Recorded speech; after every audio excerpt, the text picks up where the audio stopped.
Hey everyone, when Justin Trudeau said, "You won't recognize Canada when I'm done with it," boy, he wasn't kidding.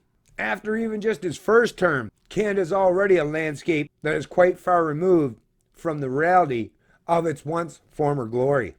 Although I will admit, not quite as glorious as our neighbors to the south, but still at least headed more in that direction of trying to emulate the freest country on this planet, namely the United States of America. Being the northern neighbor to the largest, freest nation on the planet played a very positive role in making Canada a very prosperous place. But as per usual, that kind of prosperity, that kind of wealth creation seems to always bring out, entice the parasites, the collectivists, and proponents of wealth and income redistribution. That is actually one of the major problems and obstacles that seems to always come with freedom. Is the more free you are, I mean, the U.S. was started out and founded as the most free nation on the planet. And it was that freedom, it was that respect for individual liberty that turned it into the most dominant, prosperous economic nation on the planet. If you think about it, it's like being that guy walking down Yonge Street or Queen Street late at night with a big fat wallet, where the perpetrators and criminals cannot just see the bulge, but the tops of all those bills. Their eyes light up, they get excited, and they realize, now there's a victim I want to focus on. As with all thieves, petty or institutionalized, they're always looking for the biggest score. And Trudeau has been very busy plundering the economic prosperity of not just Canadians that are alive today, but because of those insane debts and deficit levels he's ramped up since he come to power, it's also future success of generations and the unborn that he's plundering or targeting at this point. And trust me, Canada, we're all going to pay a heavy cost. Headline of the Financial Post, Diane Francis, the inevitable Trudeau recession will ravage the West and the middle class. Trudeau has degraded the value of two major assets, our relationship with the U.S. and our natural resources, to the detriment of all Canadians. This being reported by Diane Francis, December 9th, 2019. The hot mic video of Prime Minister Justin Trudeau mocking President Donald Trump behind his back at the NATO conference is a major diplomatic blunder. I'm no fan of Trump's either, and Trudeau certainly found a ready audience for his ridicule, but this is schoolboy stuff, unbecoming the leaders of any of these countries. And there is no excuse. Trudeau should know by now that everything is on record, whether there's a hot mic or not.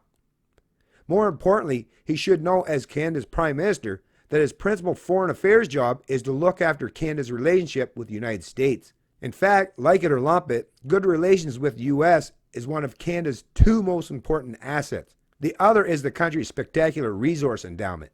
And Trudeau has degraded the value of both these assets to the detriment of all Canadians. This will all prove to be very expensive as the country heads into a recession due to a worldwide slowdown combined with the damage inflicted on the country's oil industry. Trump will now push even harder that Canada meet its NATO pledge to spend 2% of GDP on national defense. Currently, spending is 1.3%. Trump sent a letter before the conference about this and challenged Trudeau in a press conference there.